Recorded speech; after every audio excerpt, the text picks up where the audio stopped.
আলহামদুলিল্লাহ রাব্বিল আলামিন ওয়াল আকিবাতুল লিল মুত্তাকিন ওয়াসসালাতু ওয়াসসালামু আলা আশরাফিল আমবিয়া ওয়াল মুরসালিন নবিয়িনা মুহাম্মদ ওয়া আলা আলিহি ওয়া সাহবিহি ওয়া মান তাবিআহুম বিইহসানিন ইলা ইয়াউমিদ্দিন আম্মা বা'দ। সম্মানিত দূরের ও কাছের দর্শক ও শ্রোতামণ্ডলী, আল্লাহ রাব্বুল আলামিনের অশেষ মেহেরবানিতে আমরা শুরু করতে যাচ্ছি শাইখুল ইসলাম মুহাম্মদ ইবনে আব্দুল ওয়াহাব রাহিমাহুল্লাহর গুরুত্বপূর্ণ কিতাবুত তাওহীদের আজকে ৪২তম অধ্যায়। এই অধ্যায়ে লেখক রাহিমাহুল্লাহ এক গুরুত্বপূর্ণ বিষয় ফুটিয়ে তুলেছেন। কিতাব যেহেতু তাওহীদের, অতএব তাওহীদের সাথে এই অধ্যায়ের সম্পর্ক কী হবে সেটাও আমরা জানব। আর এই অধ্যায়েও তিনি নিজে শিরোনাম ঠিক না করেই সরাসরি আল্লাহ রাব্বুল আলামিনের কোরআনের আয়াত থেকে, অর্থাৎ সূরা বাকারার ২২ নম্বর আয়াতের অংশ বিশেষ তুলে ধরেছেন। আর সেটি হচ্ছে, তিনি বলছেন, বাবু কাউলিল্লাহি তাআলা ফালা তাজআলু লিল্লাহি আনদাদা ওয়া আনতুম তা'লামুন। তো এই আয়াতের শুরুতে, অর্থাৎ ২১ নম্বর আয়াতে আল্লাহ রাব্বুল আলামিন উবুদিয়াতের কথা উল্লেখ করেছেন।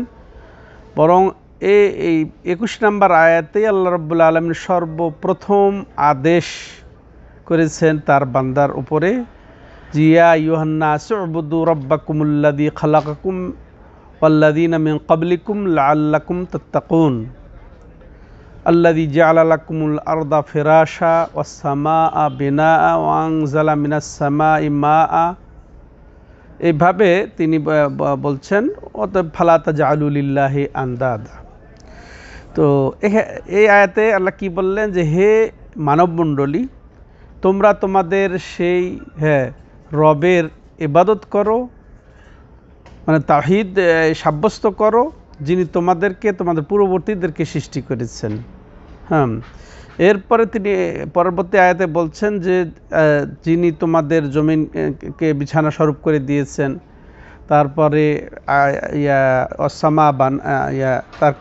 তারপর আকাশ থেকে বৃষ্টি বর্ষণ করেছেন। বেশ কিছু আল্লাহ রাব্বুল আলামিন উল্লেখ করার পরে নিয়ামত দিয়েছেন, এই করেছেন, সেই করেছেন, এই গুণে যিনি গুণান্বিত, ফালা তাজআলু লিল্লাহি আনদাদা, অতএব তোমরা তার সাথে কখনো নিদ বা শরীক, সমকক্ষ স্থির করো না। তো এটা আয়াতের মূল কথা। উবুদিয়াতের আল্লাহ রাব্বুল আলামিন আদেশ দিয়ে শিরকের নাকচ করেছেন। এই অধ্যায় দ্বারা তিনি আল্লাহর সাথে এক সমকক্ষ, তারপর সমতুল্য সাদৃশ্য পোষণের নিষেধাজ্ঞা আরোপ করেছেন এই অধ্যায়ের মাধ্যমে। তো এই অধ্যায়ের উদ্দেশ্য হচ্ছে যে আল্লাহর সাথে সমকক্ষ স্থির করার নিষিদ্ধতা এখানে আল্লাহ রাব্বুল আলামিন উল্লেখ করেছেন। আর এই নিদ হচ্ছে, আন্দাদ শব্দ এসেছে এই আয়াতে, ফালা তাজআলু লিল্লাহি আনদাদা। আন্দাদ হচ্ছে নিদ শব্দের জমা বা বহুবচন। আর নিদ বলা হয়, বা নিদ বলা হয়, সেটা কাকে, এখানে দুইটা জিনিস থাকতে হয়, তাইলে হবে নিদ। তো এখানে যেমন এখানে এসেছে যে একে নিদকে নিদ বলা হবে না ততক্ষণ পর্যন্ত এই অর্থের মধ্যে, মর্মের মধ্যে দুইটা জিনিস না থাকবে। প্রথম হচ্ছে আল মিসল ওয়াল মুশাবাহা, মানে সামঞ্জস্যতা, সাদৃশ্যতা। আর ঠিক এর বিপরীত থাকবে কি, এর থাকবে উল্টাটা, মুখালাফা। এর বিপরীত থাকবে কি, নিদ, সেটা হচ্ছে কি মুখালাফা। আর মুখালাফা কিসের? জিদ ওয়াল মুফালাকা, উল্টা থাকবে এবং বিরোধিতা থাকবে। তাইলে সমকক্ষ, সমতুল্য, সাদৃশ্যতা থাকতে হবে, তাহলে সেটাকে নিদ বলা হবে। আর এর বিপরীত কি হবে? উল্টা এবং বিপরীত হওয়া অপরিহার্য। তাইলে এই দুই পরস্পর বিরোধী থাকলে সেটাকে নিদ বলা হবে। এইখানে এটাই বোঝানো হয়েছে। আর এই নিদকে আল্লাহ রাব্বুল আলামিন নাকচ করেছেন তার জন্যে। এবার আসেন আমরা এই নিদ, অর্থাৎ তানদিদ গ্রহণ করা, সমকক্ষ গ্রহণ করা, বা তো এই সমকক্ষ গ্রহণ করা দুই ধরনের হতে পারে। এক হচ্ছে বড় ধরনের সমকক্ষ, আর এক হচ্ছে ছোট ধরনের। বড় ধরনের সমকক্ষ স্থির করার অর্থ হচ্ছে যে আল্লাহকে বড় ধরনের সমকক্ষ না, আল্লাহকে অন্যের সাথে সমকক্ষ বা অন্যকে আল্লাহর সাথে সমকক্ষ স্থির করা, এটা হচ্ছে বড় শিরকের অন্তর্ভুক্ত। আর একটা আছে কি ছোট শিরকের অন্তর্ভুক্ত। আর বড় শিরকের অন্তর্ভুক্ত সেটা আসল ঈমানকে, আসল তাওহীদকে নষ্ট করে দেয়। যেমন অন্যের জন্য জবাই করা, আল্লাহর জন্য জবাই করা, আবার গায়রুল্লাহর জন্যে, কোনো ওলির জন্যে জবাই করা। তো তেমনইভাবে আর একটা হচ্ছে কি ছোট, যেটা আল্লাহকে অন্যের সাথে সমকক্ষ দাঁড় করা, কিন্তু কিসের মাধ্যমে? ছোট বিষয়ের মাধ্যমে, অন্য বিষয়ের মাধ্যমে। এটা হচ্ছে ছোট শিরকের অন্তর্ভুক্ত। আর এটা হচ্ছে এই অধ্যায়ের উদ্দেশ্য। আর সেটা পূর্ণ ঈমানকে নষ্ট করে না, পূর্ণ তাওহীদকে নাকচ করে না, বরং তাওহীদকে কমিয়ে দেয়, তাওহীদকে ঘাটতি, তাওহীদের ঘাটতি অনিবার্য হয়ে যায়। সম্মানিত দর্শক ও শ্রোতা মণ্ডলী, আর এখানে আয়াতে বলা হচ্ছে ফালা তাজআলু লিল্লাহি আনদাদা ওয়া আনতুম তা'লামুন।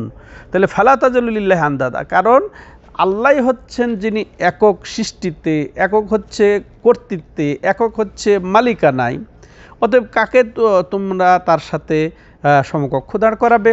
অতএব তোমাদের জন্য ফরজ হলো যে একমাত্র আল্লাহরই তোমরা ইবাদত করবে, তার সাথে কাউকে শরীক করবে না। কিসে? কথাতে হোক, কর্মে হোক, বিশ্বাসে হোক, কাউকে তোমরা তার সাথে শরীক করবে না। তো এই আয়াতের ব্যাখ্যায় আব্দুল্লাহ ইবনে আব্বাস রাদিয়াল্লাহু তাআলা আনহুমা বলছেন যে আল আন্দাদ হুয়া আশিরক। তিনি আবার আন্দাদ বা নিদের সরাসরি অর্থ করেছেন শিরিক দিয়ে। আর শিরিকটা কিভাবে হয়? আর এটা এই শিরিক, এখানে যেটা শিরিক বোঝানো হয়েছে সেটা হচ্ছে ছোট শিরিক। সেটা ছোট শিরিক কেমন? তিনি বলছেন আকফা মিন দাবিবিন নামলে আলা সাফাতিন সাউদা ফি জুলমাতিল লাইল।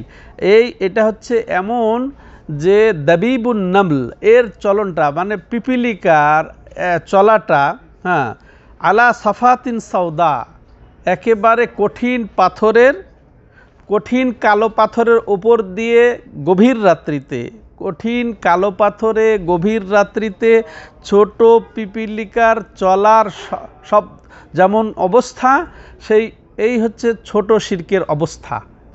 মানে ছোট শিরক এত ব্যাপক, এত সূক্ষ্ম যে মানুষ এটা বুঝতে পারে না যে আমার দ্বারা এই ছোট শিরক হয়ে যাচ্ছে, বা সূক্ষ্ম পর্যায়ে আমার দ্বারা শিরক হয়ে যাচ্ছে।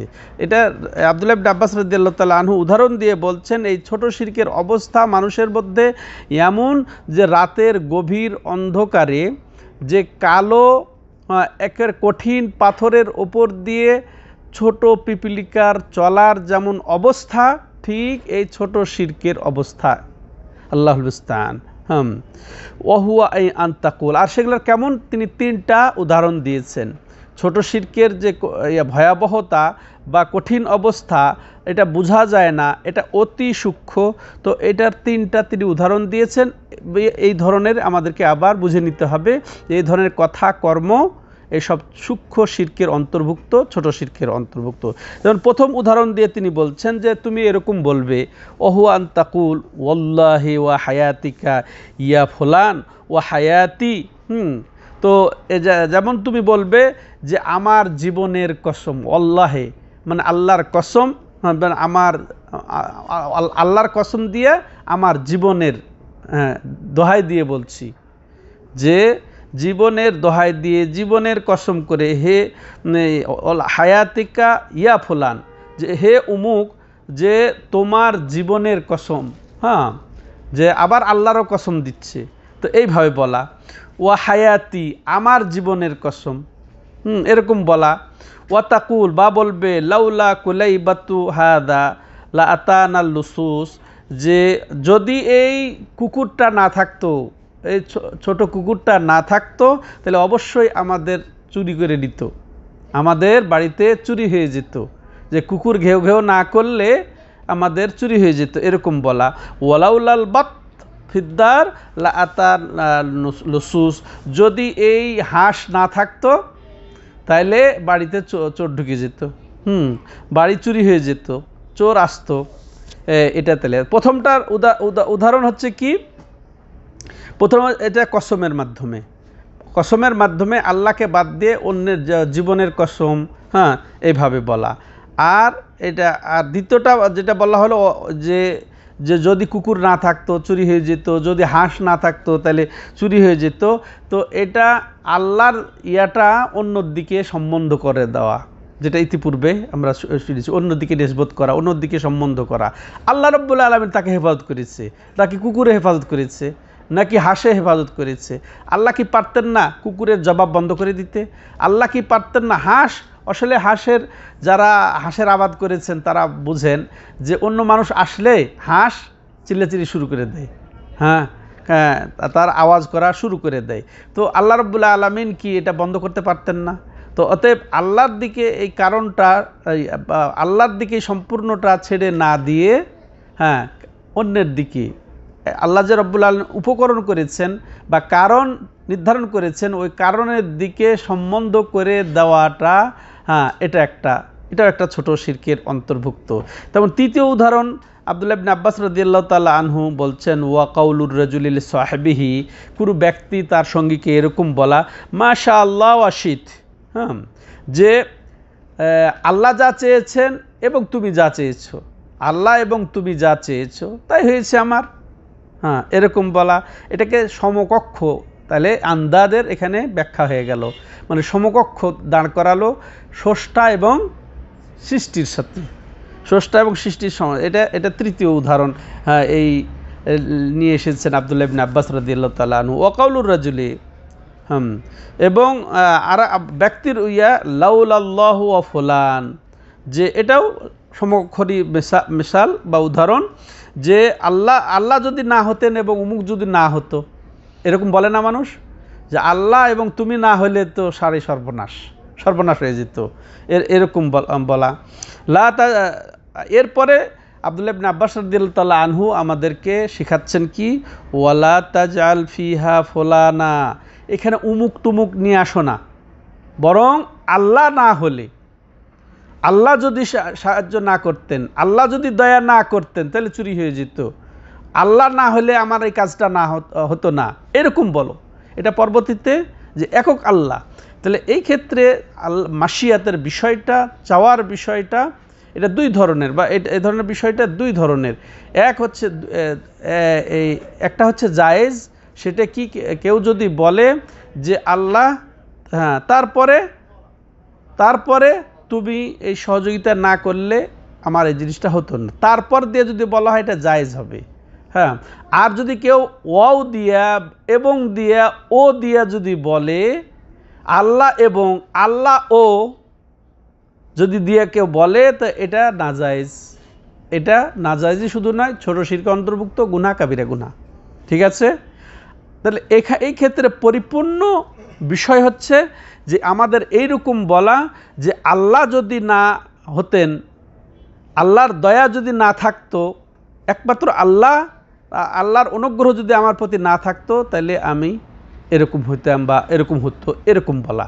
এটা হচ্ছে পরিপূর্ণ সঠিক আকীদার ইয়া। কিন্তু জায়েজ হচ্ছে সেটা কোনটা, আল্লাহ তারপর বলে বলা, আল্লাহ তারপর উমুক, আল্লাহ তারপর উমুক, এটা জায়েজ।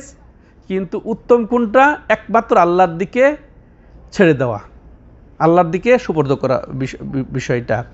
তো এগুলা উদাহরণ দিয়েছেন লেখক রাহিমাহুল্লাহ। এরপরে আয়াতে বলা হচ্ছে ওয়ান্তুম তা'লামুন, অথচ তোমরা জানো যে সব বিষয়ে আল্লাহ একমাত্র মালিক। সৃষ্টি কে করেছেন? আল্লাহ। রিজিক কে দিচ্ছেন? আল্লাহ। আমাদেরকে বাঁচান কে? আল্লাহ। আমাদের বিপদ আপদ থেকে রক্ষা করেন কে? আল্লাহ। এটা জানো, জেনে বুঝে এরকম তোমরা চিন্তা ভাবনা করো কেন? অতএব লাভ ক্ষতির মালিক হচ্ছেন আল্লাহ রাব্বুল আলামিন। লাভ আল্লাহ রাব্বুল আলামিন করে দেন, উপকার আল্লাহ সাধন করে দেন, ক্ষতি থেকে বাঁচানকে একমাত্র আল্লাহ রাব্বুল আলামিন। জানার পরেও তোমরা এইভাবে সমকক্ষ স্থির করো, যাদেরকে আল্লাহ রাব্বুল আলামিন উপকরণ হিসেবে তোমার জন্য সৃষ্টি করেছেন, কারণ হিসেবে, সহায়ক হিসেবে সৃষ্টি করেছেন, তাদের দিকে নিসবত করে তোমরা আল্লাহর দিকে শিরিক করছো ফালা তাজালুলিল্লাহি আন্দাদা, কিন্তু সেটা তোমরা যেন না করো। তাহলে এর থেকে আমরা কি বুঝলাম সেটা স্পষ্ট হয়ে গেল।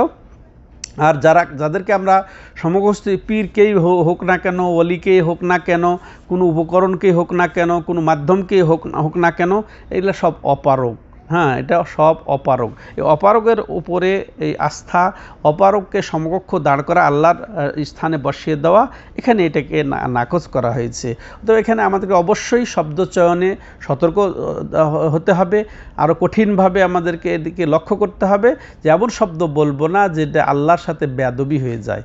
আল্লাহর আদব রক্ষা করতে হবে শব্দ চয়নের ক্ষেত্রে, বলার ক্ষেত্রে, করার ক্ষেত্রে এবং আকীদার ক্ষেত্রে। আল্লাহ রাব্বুল আলামিন আমাদেরকে হেফাজত করেন।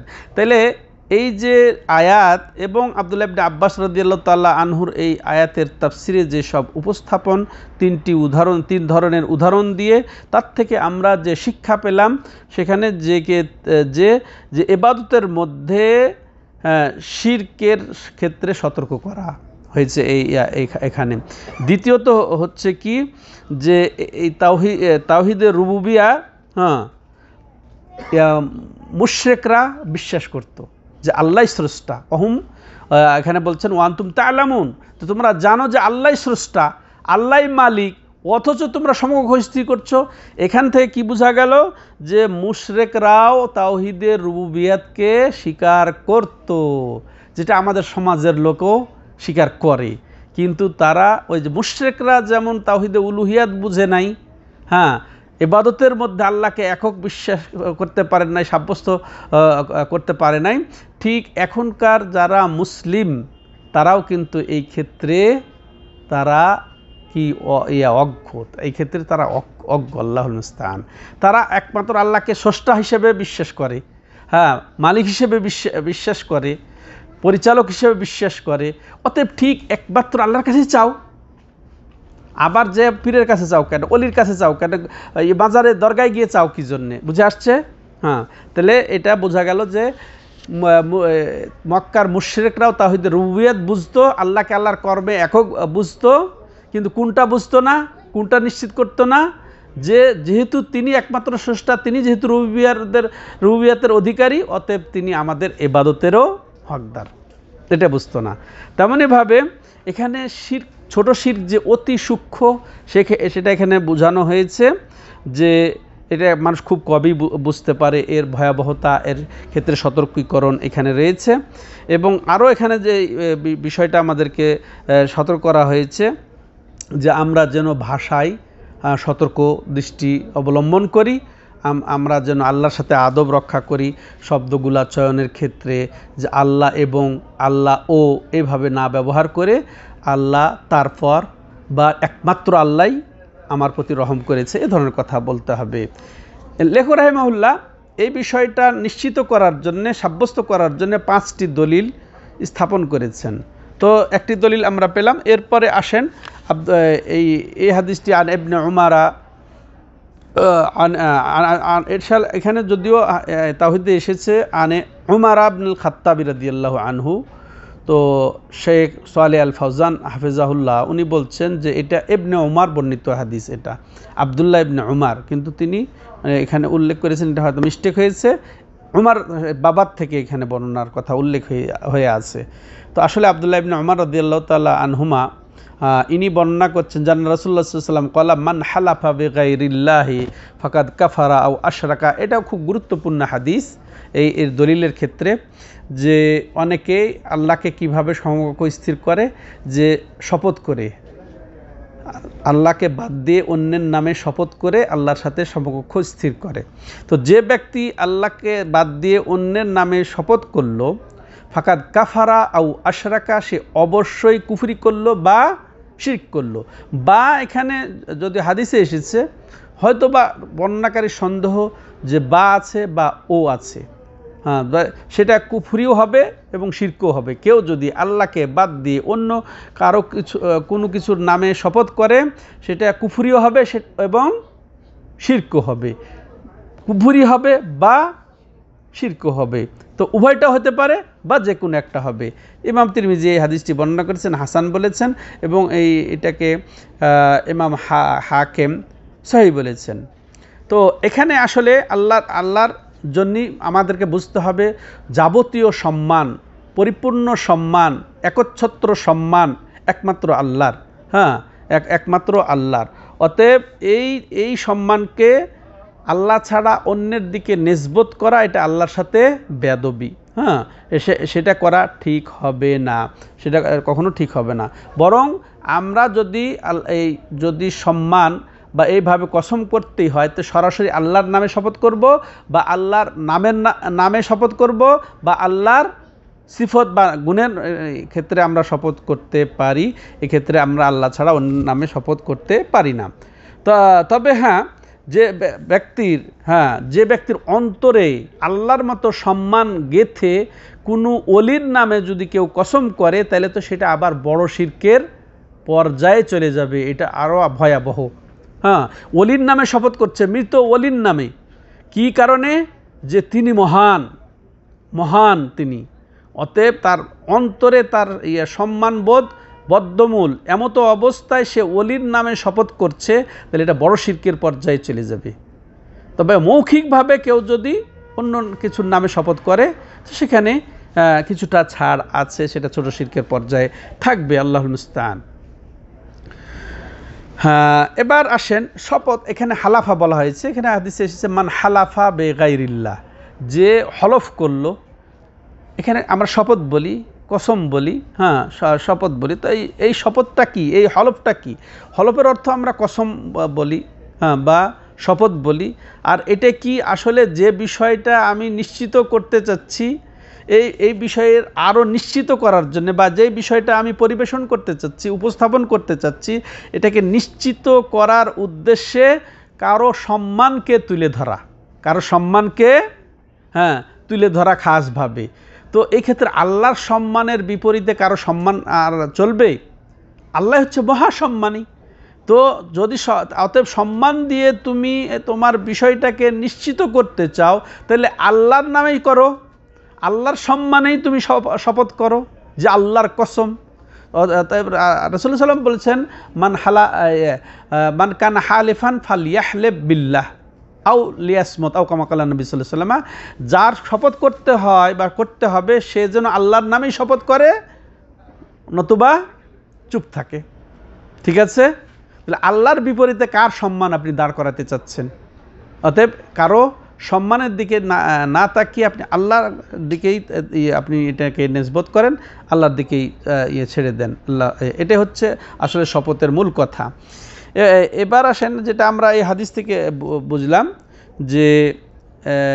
যে যার নামে শপথ করা হয়, হ্যাঁ, তাকে মূলত আল্লাহর সাথে অংশীদার সাব্যস্ত করে নেওয়া হয়।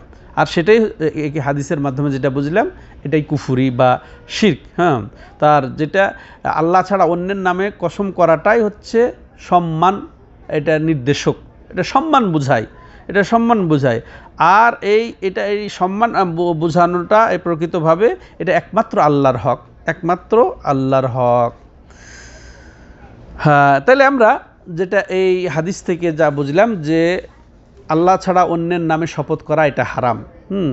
আর এটা শিরকের অন্তর্ভুক্ত বা কুফুরির অন্তর্ভুক্ত। আর সেটা ছোট শিরক এবং বড় শিরক, যদি সেটা মৌখিকভাবে এটা শুধু হয়। কিন্তু অন্তর থেকে যদি সশ্রদ্ধ সম্মান আল্লাহর মতো করে যদি সম্মান অনুভব করে যদি কোনো অলির নামে বা কারো নামে যদি করে থাকে, তাহলে অবশ্যই সেটা বড় শিরকের পর্যায়েও চলে যাবে। এটাও আমাদেরকে বুঝতে হবে। আর আরেকটা যেটা জিনিস বুঝলাম, যে এটা সশ্রদ্ধ সম্মানসূচক যেটা কসম বা শপথ, এটা একমাত্র আল্লাহর হক। অতএব অন্যের উপরে শপথ করা যাবে না, অন্যের নামে শপথ করা যাবে না। এরপরে আল্লাহ ছাড়া অন্যের নামে শপথ, এটার জন্য অবশ্য কেউ যদি করে ফেলে কাফারা লাগবে না, যেহেতু এখানে কোনো দলিল নেই, কাফারার কোনো দলিল নেই। তাহলে আরেকটা দলিল আমরা পেলাম। এবার আব্দুল্লাহ ইবনে মাসউদ রাদিয়াল্লাহু তাআলা আনহু বলছেন এক্ষেত্রে এই বিষয়ে, যে লাআন আহলিফা বিল্লাহি কাযিবান আহাব্বু ইলাইয়া মিন আন আহলিফা বিগাইরিহি সাদিকা। আল্লাহু আকবার। তো তো অর্থাৎ এখানে যিনি যেটা বলছেন যে আমি আল্লাহর নামে কোন বিষয়ে যদি মিথ্যা কসম করতে হয় মিথ্যা কসম করব, কিন্তু আমি এটা পছন্দ করব না যে অন্য আল্লাহ ছাড়া অন্যের নামে আমি মিথ্যা কসম সত্য কসম করব। কথাটা বুঝেছেন? যে আমি আল্লাহর নামে কোনো বিষয়ে মিথ্যাও যদি কসম করি, কথার কথা সে খায় নাই অথচ বলছে ওয়াল্লাহি খেয়েছি, এটা মিথ্যা কসম হলো না? এটা আমার কাছে পছন্দ, যে এটা বলা যে আমার বাবার কসম করে বলছে আমি খেয়েছি অথচ সে খেয়েছে। অর্থাৎ সত্য কসম যদি আল্লাহ ছাড়া অন্যের নামে কসম করে, এর চেয়ে আব্দুল্লাহ ইবনে মাসউদ রাদিয়াল্লাহু তাআলা আনহু বলছেন কি মিথ্যাভাবে কেউ যদি আল্লাহর নামে কসম করে সেটাই আমার কাছে ভালো হবে। অথচ এটাও তার কাছে দুটোই হচ্ছে অপছন্দনীয়, কিন্তু দুটার মধ্যে পছন্দনীয় কোনটা? দুটোই অপছন্দনীয়। যে আল্লাহর নামে কসম করে কেউ মিথ্যাও যদি বলে সেটাও তার ভালো, কারণ এটা শিরকের বিষয়। আর মিথ্যা এটা হচ্ছে সাধারণ কাবিরা গুনাহ, এটা সাধারণ কাবিরা গুনাহ। কিন্তু আল্লাহ ছাড়া অন্যের নামে কসম এটা কি? শিরিক, অন্যকে সমকক্ষ স্থির করা, সম্মান প্রদর্শন করা আল্লাহর মতো করে। ঠিক আছে? হ্যাঁ, তাহলে এখানে আমাদের মহান সালাফে সালেহ, সালাফে সালেহ কত চমৎকারভাবে আমাদেরকে এই ব্যাপারে নির্দেশিকা দিয়েছেন। তাহলে এখানে এটাই বোঝানো হচ্ছে যে এখানে তাওহীদের উত্তমতা এখানে প্রমাণ হয়েছে, যে আল্লাহর নামে কসম এটা মানে তাওহীদ, আর অন্যের নামে কসম মানে এটা কি? শিরিক। তাহলে তাওহীদের এখানে সৌন্দর্যতা এখানে প্রমাণিত হলো। হ্যাঁ, এটা তাওহীদের সৌন্দর্যতা প্রমাণ হলো, আর এটা উত্তম। আর আর সততা অবশ্য এখানে সৌন্দর্যতা আছে, কিন্তু তাওহীদের বিপরীতে সততার মূল্য নাই, বা কম, এখানে নিম্ন। তো এখানে অবশ্য যদিও মিথ্যা এটা ঘৃণা, তাই না? যে এই মিথ্যার যে এই অসারতা, মিথ্যার যে ঘৃণা বিষয়টা, এটা সহজ শিরকের বিপরীতে। শিরকের ভয়াবহতা, শিরক যে একটা সবচেয়ে ঘৃণিত, এটার তুলনায় যে মিথ্যার ইয়াটা এখানে অল্পই হবে। তাইলে এই ইয়ের থেকে আব্দুল্লাহ ইবনে মাসউদ রাদিয়াল্লাহু আনহুর এই আসার থেকে আমরা যেটা বুঝতে পারলাম, আল্লাহ ছাড়া অন্যের নামে কসম করা হারামই বুঝতে পারলাম। এবং ছোট শিরক এটা কাবিরা গুনাহ, এটাও আমরা বুঝতে পারলাম, যেমন মিথ্যা বলাটা এটাও কাবিরা গুনাহ। তেমনইভাবে দুটেই যদি হারাম হয়, দুটার মধ্যে যেটা অল্প পর্যায়ের হারাম বা এটা ভয়াবহতার দিকে কম, সেটা বাধ্য হয়ে করা যেতে পারে। এটাও আব্দুল্লাহ ইবনে মাসউদের উক্তি থেকে আমরা বুঝতে পারলাম। এরপর আব্দুল্লাহ ইবনে মাসউদ রাদিয়াল্লাহু তাআলা আনহুর যে বুদ্ধিমত্তা, এখানে এটা প্রমাণ হলো যে তাওহীদের বিপরীতে ছোট শিরকে ছোট গুনাহ, এটা তুলনা হয় না। এবার আসেন আরেক দলিল তিনি উপস্থাপন করছেন। আন হুযায়ফা রাদিয়াল্লাহু তাআলা আনহু আনিন নবী সাল্লাল্লাহু আলাইহি ওয়াসাল্লাম ক্বালা লা তাকুলু মা শাআল্লাহু ওয়া শাআ ফুলান ওয়ালাকিন কুলু মা শাআল্লাহু সুম্মা শাআ ফুলান, রাহু আবু দাউদ বিসনাদিন সহিহ। তো হুযায়ফা রাদিয়াল্লাহু তাআলা আনহু বর্ণনা করে বলছেন নবী সাল্লাল্লাহু আলাইহি ওয়াসাল্লাম থেকে, যে নবী সাল্লাল্লাহু আলাইহি ওয়াসাল্লাম বলেন যে তোমরা এরকম বলো না যে মা শাআল্লাহু ওয়া শাআ ফুলান, যে আল্লাহ যা চেয়েছেন এবং উমুকে যা চেয়েছে, এরকমভাবে তোমরা বলো না। বরং তোমরা কি বলবে? মা শাআল্লাহ সুম্মা শাআ ফুলান, যে আল্লাহ যা চেয়েছেন তারপর শব্দটা সমকক্ষ বুঝায় না, সাদৃশ্যতা বুঝায় না, সমতুল্য বুঝায় না, বরং পরবর্তী স্টেপ, তার নিম্ন, এটা হতেই পারে। তো এটা বোঝায়। অতএব এইভাবে তোমরা বলতে পারো। তেমনি এই বিষয়টা প্রখ্যাত তাবি। তাহলে এই যে নবী সাল্লাল্লাহু আলাইহি সাল্লাম মূলত ইতিপূর্বে অর্থাৎ আব্দুল্লাহ ইবনে মাসউদ রাদিয়াল্লাহু তাআলা আনহুর আসার পর্যন্ত যেগুলা বর্ণনা দিয়েছেন লেখক রাহিমাহুল্লাহ, এগুলা সবগুলা শিরকি শব্দমালা, এগুলা থেকে সতর্ক করেছেন। কিন্তু এগুলা আমরা না বলে এর বিপরীত কিছু বলতে পারি কি না, তো এর বদল কিছু আমরা পাই কি না, যেটা বৈধ হবে বা উত্তম হবে, যেটা আমি অবশ্য ভূমিকায় বলে ফেলেছি, যেগুলা শিরকি শব্দমালা ওগুলা আমরা পরিহার করব, ওগুলা প্রত্যাখ্যান করব, ওগুলা আমরা ব্যবহার করব না, বরং আমরা এর বদলে কি শব্দ ব্যবহার করা যায় সেটাও নবী সাল্লাল্লাহু আলাইহি সাল্লাম শিক্ষা দিয়েছেন। হ্যাঁ, যেমন তিনি বলেছেন ওয়ালাকিন কুলু মা শা আল্লাহ সুম্মা শা ফুলান, বরং তোমরা বলো যে আল্লাহ যা চেয়েছেন তারপরে উমুকে যেভাবে সাহায্য করেছে, যেভাবে চেয়েছে সেভাবে হয়েছে, তারপর দিয়ে। এরপরে ইব্রাহিম নাখাইর কথা উল্লেখ করেছেন লেখক রাহিমাহুল্লাহ, যে তার থেকে বর্ণনা আন্নাহু ইয়াকরাহু আন ইয়াকুলা রাজুলু আউযু বিল্লাহি ওয়া বিক। তিনি বলছেন যে তিনি অপছন্দ করতেন যে মানুষ এরকম বলবে যে আল্লাহর আশ্রয় চাচ্ছি ও তোমার আশ্রয় চাচ্ছি, এরকম বলাটা তিনি মাকরুহ মনে করতেন। আর সালাফে সালেহিন যখন মাকরুহ বলবেন সাধারণত সেটা হারাম বোঝায়, তো এরকম বলা হারাম, এটা সমকক্ষ বোঝানো হয়েছে। ও যে ইতিপূর্বে যেটা বলা হলো যে আল্লাহ এবং তোমার আশ্রয় চাচ্ছি, অনেকে বিপদে আপদে পড়ে না, আল্লাহ এবং তোমার আশ্রয়, তাছাড়া তো আমার গতি নেই, হ্যাঁ, তাছাড়া আমি কিছু করতে পারবো না।